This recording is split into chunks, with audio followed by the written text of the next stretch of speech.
Fala pessoal, beleza? Vamos estudar a lição? Segunda-feira, hipocrisia em foco. Não esquece, curte, comenta, compartilhe, se inscreve no canal e ativa as notificações.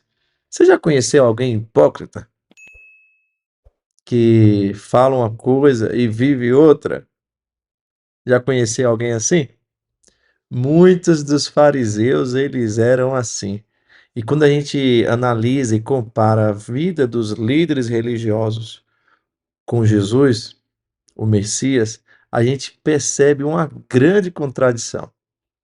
E quando a gente também analisa o que eles pregavam, o que eles acreditavam, o Deus que eles dizem que adoravam, e com a vida que eles viviam em relação ao próximo, a gente percebe também uma grande contradição.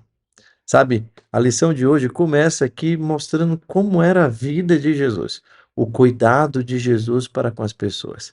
Em Lucas 6, no versículo 19, diz que todos na multidão procuravam tocá-lo, porque dele saía poder e curava todos.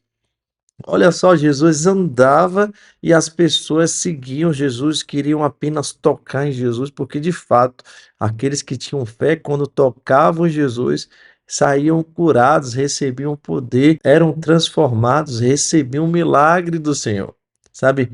A Bíblia vai nos dizer que Jesus ele andava curando, abençoando, cuidando das pessoas. A gente vai perceber também que chega aqui em Lucas 6, vai dizer que um certo dia era sábado e os discípulos estavam com fome, né? E eles começaram a colher ali as espigas, né? No sábado, e ali os fariseus começaram a questionar e dizer que aquilo era um erro grave, até que Jesus ele disse que ele era o Senhor do sábado. Uau! Sabe, aqui a gente vai perceber que o foco de Lucas 6, ele não estava apenas ali para falar sobre as obras miraculosas de Deus, né? E sim para fazer um contraste de Jesus com ali os líderes religiosos, né, os ensinamentos dos fariseus. A gente vai perceber que Jesus ele ensinou sobre o cuidado, né, com as pessoas, sobre aqueles que têm fome por justiça e os que eram perseguidos, que eles seriam abençoados. Por outro lado, os fariseus achavam que prosperidade, que sucesso era sinônimo de bênção de Deus. Então, se uma pessoa era pobre, se uma pessoa estava vivendo marginalizada, se a pessoa não tinha muitas condições, estava desfavorecida financeiramente, para eles era um sinal de que aquelas pessoas não estavam sendo abençoadas por Deus, ou talvez até mesmo estivessem em pecado. A gente vai perceber que Jesus nos ensina a amar os inimigos, enquanto os líderes religiosos estavam querendo matar Jesus. Uau! Olha só que contradição de ensinamentos, né? A gente vai ver que Jesus, ele tinha aquele cuidado mesmo diante de um dia corrido, cansativo, exausto de estar na presença do Senhor.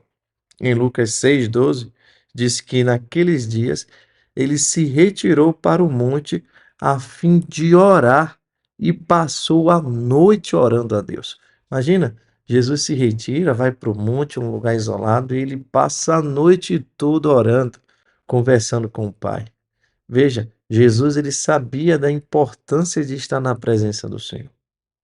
Jesus, no outro dia, iria escolher os discípulos, e antes de uma decisão tão importante quanto essa, ele precisava estar ligado ao Pai. Ele sentia esta necessidade. Sabe, nós por vezes tomamos várias decisões e nós não consultamos o Senhor e por vezes quebramos a cara. A lição nos diz aqui que quando nos lembramos do que Jesus fazia diariamente, será que é de admirar que ele ocasionalmente se retirasse para passar uma noite em oração em seu altar de adoração? Será que de fato nós precisamos nos admirar da necessidade que Jesus tinha de estar ligado ao Pai?